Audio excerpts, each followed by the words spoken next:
Githunguri ni maruruganite mena mateta ma barabara njuru kuma Ikinu nginya Riokiu. Marauga biacara gicigo-ini kiu itiratherema ni undu wa kwaga barabara njega. Arimi ni marakaya na kuga ni maragia na ihinda iritu gukinya thoko niguo gutwara indo ciao. Town zetu mbili Karia na Riokiu hakuna biashara. Ukiona manyumba zinajengwa na hakuna mtu anaweka biashara kwa sababu ya barabara mbovu na kutokuwa na njia ya kufika mpaka kwa zile biashara zao. In fact tuko na soko ya Ikinu peke yake, soko ile ya Ikinu ward yote iko hapa Karia na huwa haiendelei juu ya barabara. We don't have any other market in this ward. Tuko na nini moja tu, soko moja, na huwa haiendelei juu ya barabara mbovu.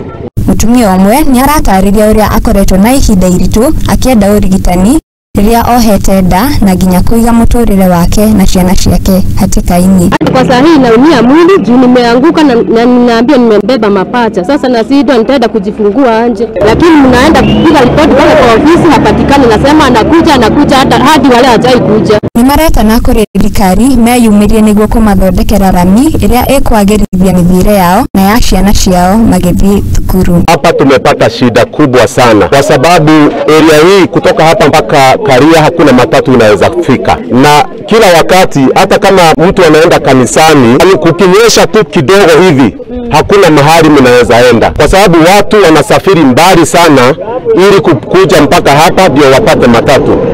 Na sisi ni Wakenya kama watu wengine. Hata swali ni kwani sisi hatutoangi tax kama watu wengine?